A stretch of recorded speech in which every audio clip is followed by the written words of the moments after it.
얼마나 창피한 일인지 본인도 잘 알고 있는 것입니다. 상식적으로 법무부의 장관이 법무부의 뒷문으로 출근한다는 게 말이 되나요? 장관이 출근하는데 직원 한 명 나와 있지도 않습니다. 그야말로 권위가 바닥까지 떨어졌습니다. 이렇게 뒷문으로 출근한 이유가 뭐냐면 정문에는 취재진들이 몰려있기 때문이랍니다. 이와는 반대로 윤석열 총장은 대검 정문으로 입장합니다. 모든 취재진에게 당당하게 말합니다. 영상 보시겠습니다.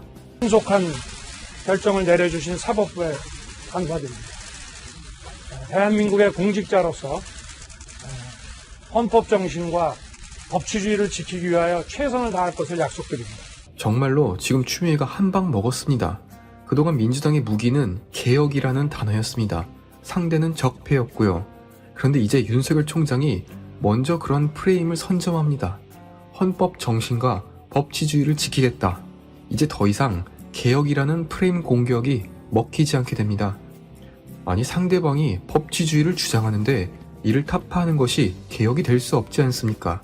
이제 추미애는 더 이상 친구가 없습니다. 우리는 추미애 아들을 통해서 그 가족의 성향을 알지 않습니까? 비리가 터지자 군부대 선우임들이 모두 등을 돌렸습니다. 마찬가지로 추미애가 더 이상 쓸모가 없자 바로 민주당은 등을 돌립니다. 영상 끝까지 봐주시기 바랍니다. 삼국지의 조조 이야기를 잠시 하고자 합니다. 조조에 대해 여러 평가가 있습니다만 저는 자신의 이익을 위해 피도 눈물도 없는 사람이다, 이렇게 보고 있습니다. 다들 들어보셨을 한 예시를 보여드립니다. 조조는 스스로 황제를 칭한 원수를 처단하러 공격을 갑니다. 전쟁은 길어지고 30만 명의 군사는 식량을 소진합니다. 이에 양곡창고를 맡은 왕후라는 인물은 조조에게 군량이 떨어진 속도가 엄청나다고 보고를 합니다. 이에 조조는 나눠주는 군량을 절반으로 줄여라. 대신 너에게 하나만 빌리겠다라고 말합니다. 왕후는 병사들의 원망을 우려했지만 어쩔 수 없이 명을 따릅니다. 그리고 조조는 왕후를 불러 내가 빌려달라는 것은 너의 목이다, 이러며 다른 병사들이 보는 앞에서 왕후가 군량을 빼돌린 주범이라고 공개 처형합니다. 그러면서 미안함에 눈물을 흘렸다고 하죠. 왜 삼국지에서 사람들은 주인공으로 조조가 아닌 유비라고 느낄까요? 자신의 이익을 위해 주변 사람들을 물건 쓰듯이 다루다가 그 용도가 닿으면 토사구팽해버리는 그 모습을 도저히 받아들일 수 없는 것입니다. 오히려 전국의 인재들은 항상 약자였지만 그 인간성에 반하여 유비를 택했습니다. 무는 전형적인 조조와 같은 사람입니다. 물건 갈아 끼우듯이 인재를 사용합니다. 그리고 필요가 없어지면 그대로 내칩니다. 이제 추미애는 더 이상 쓸모 없어졌습니다. 윤석열로 인해 조국이 나가 떨어졌습니다. 이에 올해 초 무는 추미애를 뽑았습니다. 다른 거 하지 말고 윤석열만 내치라고요. 그러나 오히려 자기 지지율만 떨어뜨립니다.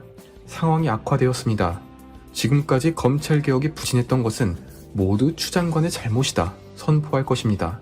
조조가 왕후를 처형하듯 공개적으로 선을 그을 것입니다. 그 스타트로 민주당 원내대표 출신의 홍영표 의원이 말합니다. 검찰개혁의 다음 단계 다른 사람이 할 수도 있다고요. 처음으로 민주당 의원이 직접 추미애 교체 가능성을 언급한 겁니다. 그런데 이게 정말 웃긴 상황입니다. 아시다시피 정세균 국무총리가 추미애를 따로 만났습니다. 이에 법무부는 만나서 얘기를 나눈 것은 맞지만 사퇴 관련 논의가 없었다고 밝혔습니다. 그런데 갑자기 일정이 없는 문을 면담했습니다. 그리고 나서 홍영표가 총대를 메고 추미애의 사퇴 이야기를 공개적으로 한 것이죠. 이제 좀 정리가 되시나요? 법무부는 추미애 사퇴 얘기를 한 적이 없다고 우기지만 이미 자신은 민주당에서 팽을 당하고 있습니다. 군량을 담당한 왕후는 조조에게 말합니다. 시키는 대로 했는데 왜 저를 죽이시냐고요. 이에 조조는 나도 자네에게 죄가 없다는 것은 알지만 자네를 죽이지 않으면 군사들의 원망을 잠재울 방법이 없다. 자네의 처자는 내가 잘 돌볼 것이니 그 일은 걱정하지 않아도 되네. 천하를 위해서 큰 일을 한번 해주게. 처형당한 왕후의 머리를 본 군사들은 말합니다. 그럼 그렇지. 승상이 우리를 속일 리가 있겠나. 무는 조만간 추미애를 내치고 자기를 추종하는 사람들에게 말할 것입니다. 지금까지 추미애의 독단적인 행동에 대해 나는 모르는 일이다. 그러면 좌파들은 이렇게 말하겠죠. 그럼 그렇지. 우리 문이 그럴 리가 있겠나. 그나저나 홍영표 의원님, 할아버지가 친일파로 악질이 높은데 사과해서 그치지 마시고 그냥 내려오십시오.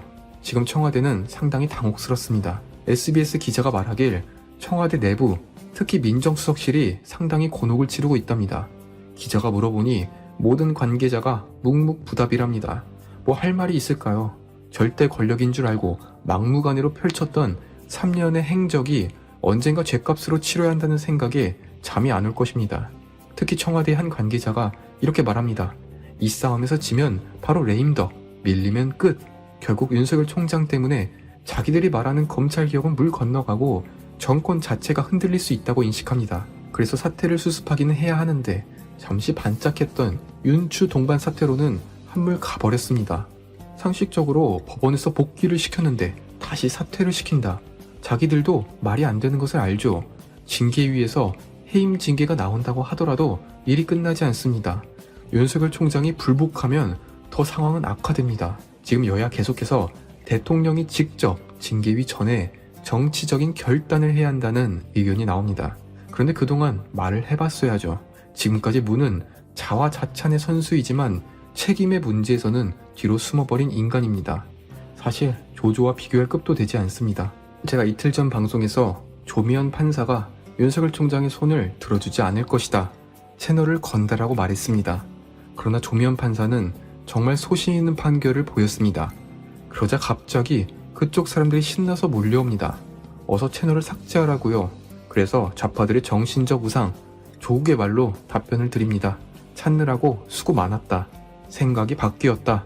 조조의 일화로 방송을 마치고자 합니다. 동탁의 암살을 실패하자 밤늦게 도망치고 옛 친구 여백사의 집에 갑니다. 여백사는 조조를 환대하며 막걸리를 사러 시장에 갑니다. 방 안에 있던 조조는 밖에서 이런 소리를 듣습니다. 이걸 묶어서 죽일까? 그냥 죽일까? 묶다가 반항하면 어떻게 해요? 여백사의 가족들이 본인을 해하려 한다는 것을 느낍니다. 옆에 천성이 착한 진궁은 그냥 도망가자고 말리지만 조조가 모두 죽입니다. 알고 봤더니 여백사의 가족은 조조를 위해 대접할 돼지를 잡고 있었습니다. 그리고 도망가는 길에 여백사를 만납니다. 조조, 왜 벌써 가는 거야? 같이 한잔 해야지 라며 새로 산 막걸리를 흔듭니다. 그 즉시 조조는 여백사의 목을 자릅니다. 그리고 진궁에게 말하죠. 여백사가 집에 돌아가 죽은 식솔들을 봤을 때 분노, 그리고 나타날 복수를 방지했다고요. 그렇게 진궁은 실망하며 조조를 떠납니다. 고기형 법무부 차관마저 도저히 윤 총장에 대한 징계위를 열 수 없다며 사표를 냈습니다. 추미애의 손발이 모두 잘렸습니다. 추미애가 내려오는데 제 채널이 단 1%라도 기여할 수 있도록 구독과 좋아요로 응원 부탁드립니다. 감사합니다.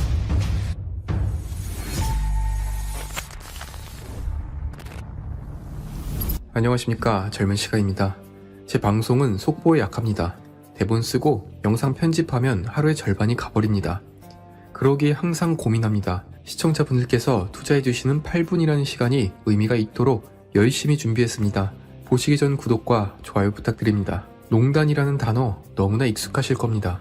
그러나 그 사전적 의미는 다소 뜬금없습니다. 언덕 농에 절단할 때 쓰는 단입니다. 결국 농단은 절단할 정도로 가파른 언덕을 뜻합니다.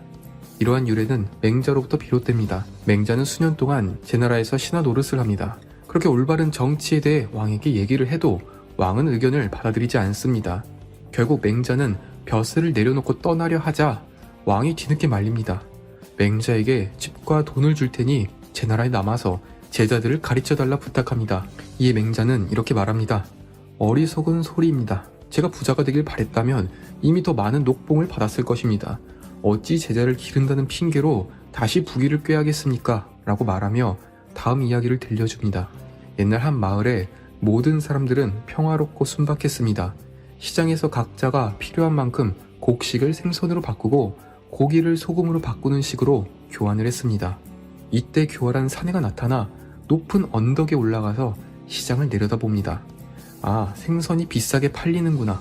소금이 비싸구나. 이것을 파악하고 시장에 내려가서 장사를 하며 그 이익을 독차지합니다. 농단은 여기에서 비롯합니다. 저 교활한 사내가 높은 언덕에서 이익을 독차지하듯 높은 권력을 이용해서 자신의 이익만 추구한다는 뜻입니다. 지금 맹자가 우려하던 농단의 인물이 나타났습니다. 자신의 이익을 위해 모든 수단을 동원한 인물, 이용구 신임 법무차관입니다. 가히 조국과 추미애에 맞먹습니다. 그렇게 여권이 윤석열 총장에게 정치적 중립을 지키지 못했다며 맹공을 펼치는데 정작 법무부 차관 내정자는 그야말로 선거판에서 뛴 정치인이 왔습니다. 우리 법 연구회 출신 판사는 뭐 한두 명도 아니니 넘어갈 수 있습니다. 조국의 절친의 2017년 문대선 캠프의 종합상황본부 단장이 뭡니까? 같이 일한 멤버가 박범계, 최재성, 윤건영 민주당 의원입니다. 이 사람은 공직자인가요? 아니면 정치인인가요? 결국 문은 극단적인 결정을 하게 됐습니다. 자기들이 믿었던 사람에게 배신을 당했다고 느끼기 때문입니다. 고기영 법무차관은 사실 추미애 라인으로 알려졌습니다. 청와대에서는 정말 화가 납니다. 우리가 너를 키워줬더니 왜 우리를 배신하냐고요. 진보 성향의 국제인권법 연구회 출신 조미연 판사에게도 기대를 걸었겠죠. 그러나 그들은 정치를 따르지 않았습니다. 이에 다급한 문과 추미애는 무조건 징계위에서 윤석열을 끌어내려야겠다 결심을 하고 이용구를 데려왔습니다. 이용구는 추미애를 대신하여 징계위 위원장을 맡을 예정입니다. 원래 차관급 인사를 내정하기 위해서는 몇 달간의 인사검증 과정이 필요합니다. 그런데 이 과정을 무시하고 문이 직접 이용구를 내정합니다. 그동안 뒤에 숨어 있다가 드디어 그 송곳니를 꺼내 들었습니다. 이제는 별도의 설명도 하지 않습니다. 정말 힘도 들이지 않고 몰아붙이겠다는 속셈입니다. 그리고 다음 뉴스를 보셨을 겁니다. 4년 만에 아파트 투기로 8억을 번 그야말로 농단의 그 자체입니다. 그런데 이용구, 탈원전의 핵심 인물인 백운규 전 장관의 변호사였습니다. 윤석열 총장이 복귀하자마자 산업통상자원부의 고위 관료들의 구속영장 청구를 승인했습니다. 그런데 그 산업통상자원부의 장관 변호사가 법무부 2인자가 되었습니다. 이거 정말로 말도 안 되는 일입니다. 예를 들어 경찰이 강도를 붙잡았다고 가정합시다. 그 강도의 변호사가 경찰서장으로 부임한다고 해보세요. 수사가 되겠습니까? 진짜 대통령이 국민들 상대로 끝장을 보자 선전포고를 한 것입니다. 최재형의 감사원이 월성 1호기 조작을 찾아내며 그 끝에는 대통령이 있다는 사실을 밝혀냈습니다. 다른 것은 다 참아도 월성 1호기가 드러나면 끝장난다는 생각에 윤석열 총장을 강제로 끌어내리려고 했습니다. 모든 수단이 실패로 드러나자 이제는 월성 조작 핵심 인물의 변호사를 법무부에 임명했습니다. 다시 묻고 싶습니다. 농단은 누구에게 잘 어울리나요? 정유라가 농단입니까? 아니면 이용규가 농단인가요? 조용하던 고민정이 또 입을 열었습니다. 이것은 국회의원인지 정권의 신여인지 모르겠습니다. 권력에 대한 윤석열 총장의 야망이 이렇게 발현되는군요. 윤석열 총장이 민주주의와 민주정부 자체를 부정하고 있답니다. 도대체 오세훈 전 시장이 어떻게 이런 초등학생 수준에게 졌는지 의문입니다. 정말 광진구의 수준이 이거밖에 되지 않습니까? 그런데요, 지금 웃기는 일이 일어났습니다. 낙곰수 핵심 멤버 주진우가 지금 민주당 지지자들한테 욕을 엄청 먹고 있습니다. 그 이유가 윤석열 총장의 편을 들었기 때문입니다. 무슨 일인가 하니 자신이 진행하는 KBS 라디오에서 추미애의 윤 총장 직무정지에 대해 비판적인 목소리를 냈습니다. 지금 진보 단체들에서 추미애 장관이 너무한 거 아니냐고 얘기를 한다고 말했습니다. 그리고 판사 사찰에 대해서도 이것은 말도 안 된다 라고 소신 발언을 했습니다. 고장난 시계라도 하루에 2번은 맞는다고 주진우도 도저히 이것은 아니라고 본 것이죠. 그런데 지금 드루킹 잔당들이 주진우를 때립니다. 주진우는 윤석열의 비선 노릇을 자처했다. 주진우는 예전부터 윤석열 쪽 특수부 검사들과 친했다며 또 물타기를 합니다. 한 매체는 주진우가 17년 전 한동훈 검사에 대해 칭찬했다는 글을 지금 다시 꺼내면서 비판합니다. 정말 웃기는 집단들입니다. 홍위병들끼리도 싸움질합니다. 그런데 주진우도 몰래 발을 빼고 있는 겁니다. 나중에 욕먹을 때를 대비한 행동이라 보면 됩니다. 마지막으로 조남관 총장 등에 대해 말씀드리고자 합니다. 조남관 검사는 그냥 가만히 있었으면 아마 검찰총장도 가능했을 인물입니다. 소위 성골이라 불리는 노무현 정권 당시 청와대 근무 호남 출신 누구나 그를 추미애 사단이라고 불렀습니다. 그런 그가 가장 결정적인 순간에 소신 발언을 했습니다. 검사가 괜히 검사인가요? 솔직히 조금만 생각해보면 쉽습니다. 여러분이 군인이라고 해봅시다. 훈련소부터 들었던 전쟁 영웅과 외부에서 낙하산으로 내려온 정치인이 군사개혁에 대해 치열하게 다투고 있습니다. 누구 편을 들까요? 당연히 전쟁 영웅이죠. 윤석열 총장은 검사들에게 있어서 전쟁 영웅입니다. 권력이 아부하지 않는 검사의 아이콘이라는 말입니다. 고기영 차관도 얼마나 스트레스 받았을까요? 서울대 법대 선배에 자신이 그토록 존경하던 총장을 자신이 직접 해임시켜야 하는 자리에 위원장을 맡게 되니 말입니다. 그렇게 고기영 차관은 스스로 내려왔습니다.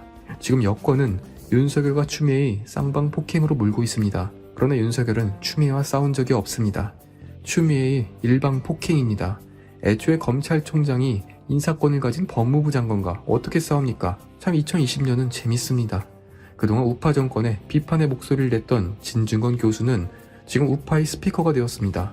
조국 흑서를 쓴 작가들은 모두 진보 진영이었습니다. 박근혜 댓글 수사를 이끌던 윤석열 총장은 한때 우파에게 인간 백정이라고 욕을 먹었습니다. 그러나 지금은 우리 윤 총장님이 되었고요. 윤석열 총장에 대해 다들 생각이 다르실 겁니다. 다만 상대편은 지금 똘똘 뭉쳐 있습니다. 주진우처럼 돌발 행동을 하면 바로 매질을 합니다. 그러면 우리는 어떻게 해야 할까요? 더 뭉쳐야 합니다. 그 원동력은 바로 반문연대입니다. 시청해주셔서 정말로 감사합니다. 구독과 좋아요 부탁드립니다. 감사합니다.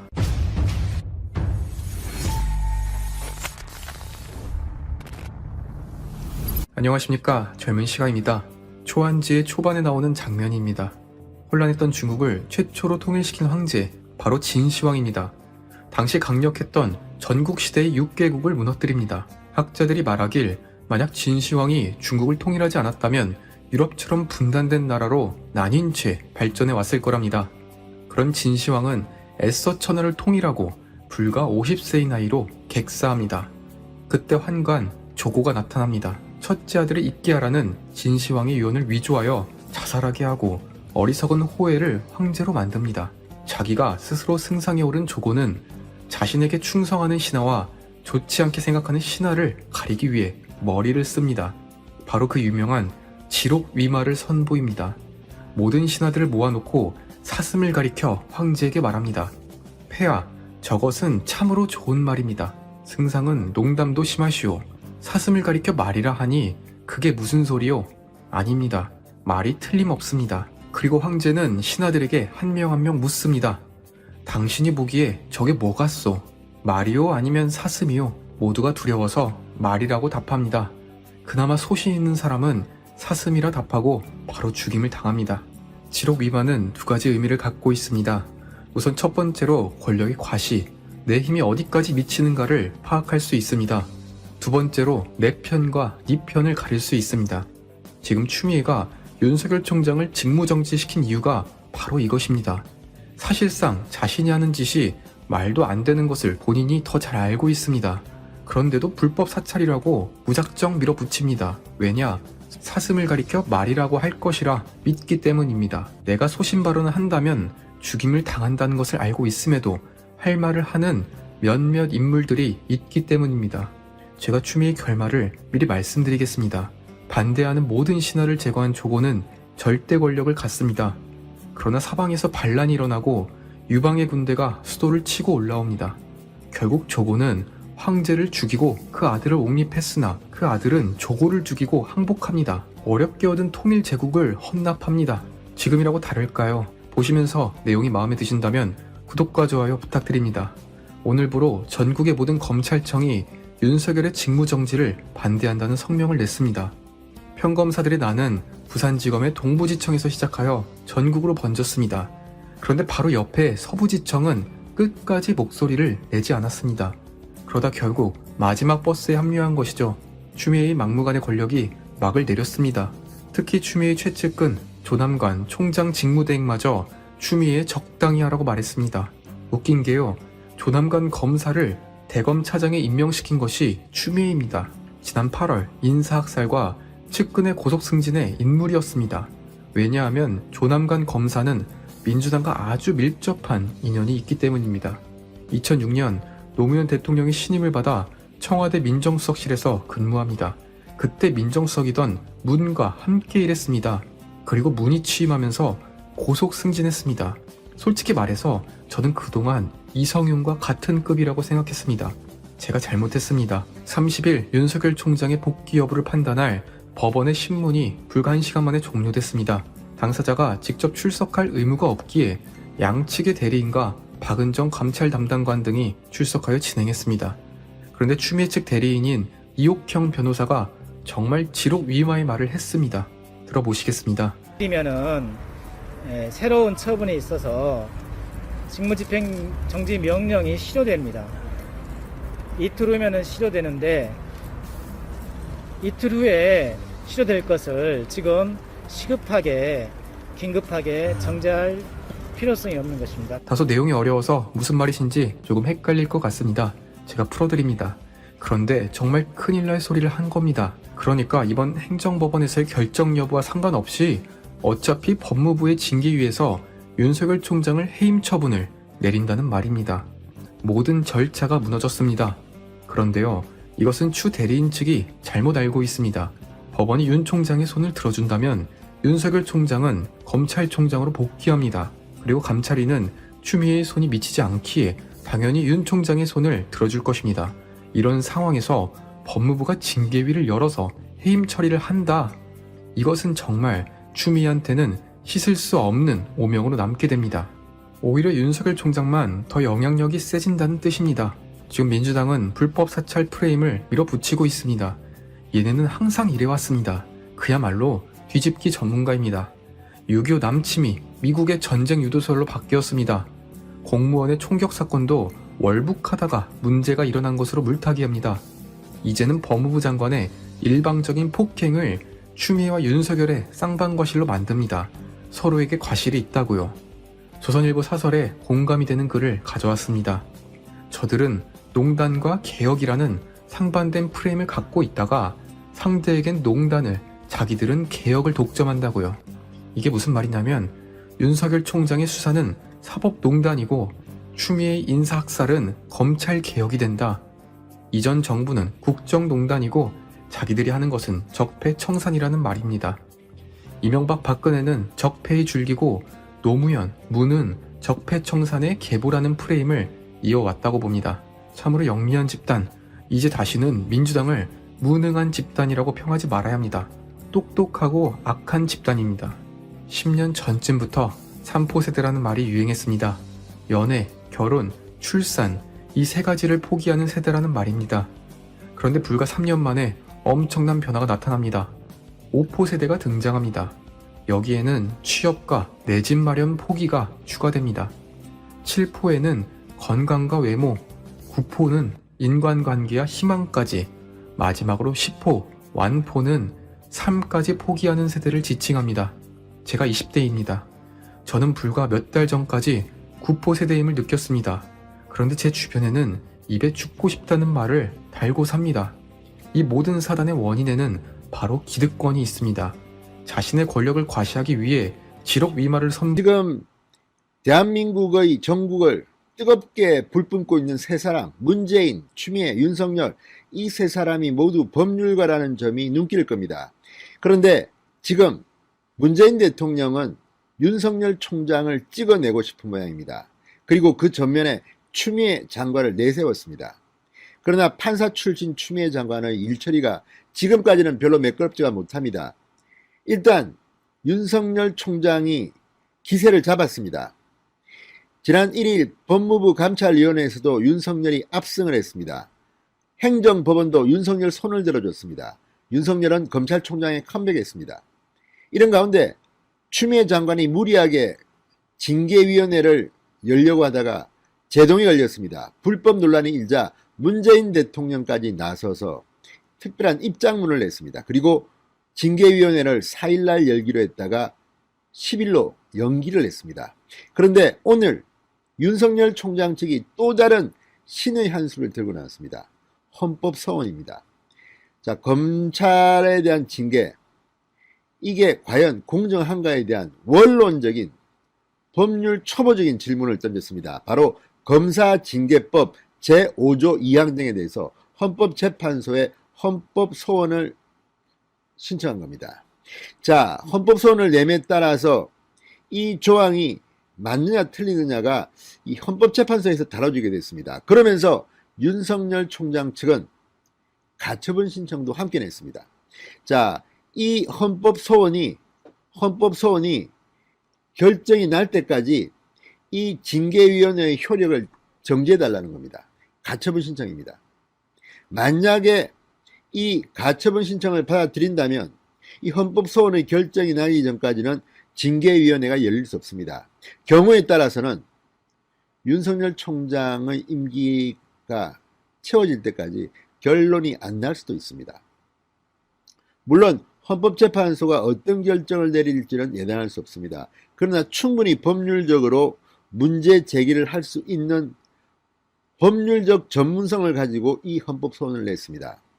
자, 문재인 대통령, 추미애 장관 모두 법률가이지만 윤석열 총장이 헌법소원 카드까지 내놓을 줄은 몰랐던 것 같습니다. 지금 문재인, 추미애 측은 발칵 뒤핀 것 같습니다.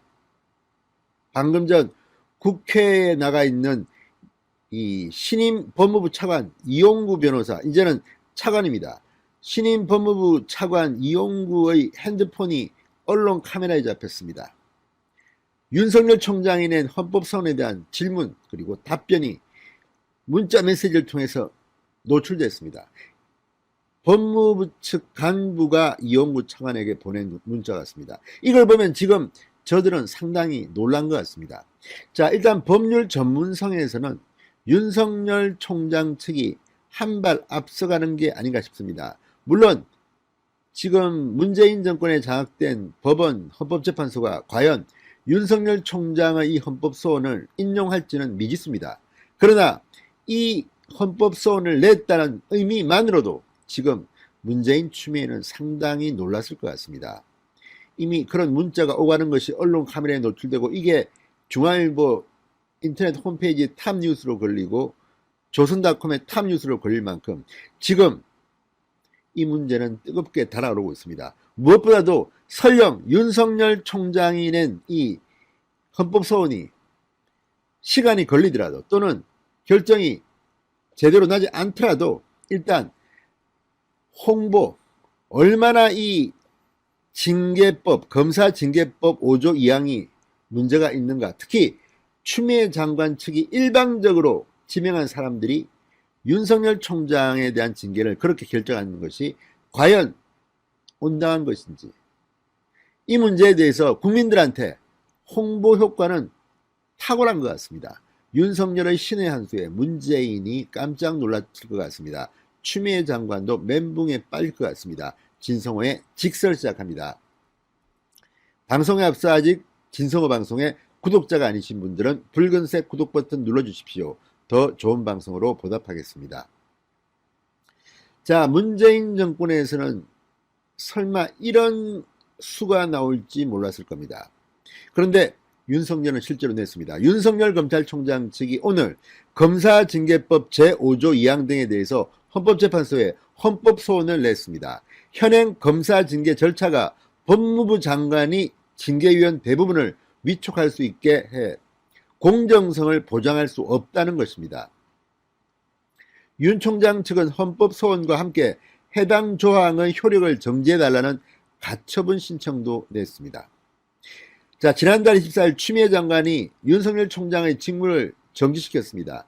여기에 대해서 서울행정법원에 취소 소송 및 집행정지 신청을 내서 이겼습니다. 일단 가처분 신청은 이겼습니다. 여기에 이어서 총장 권한 박탈 전반에 대한 전방위적 법적 대응에 나선 것으로 보입니다. 자, 이 문제 지금 상당히 이 언론 미디어를 뜨겁게 달아오르게 하고 있습니다. 자, 그럼 한번 봅시다. 왜 윤석열 총장 측은 이 검사징계법 2조 5항을 위헌이라고 판단한 걸까요?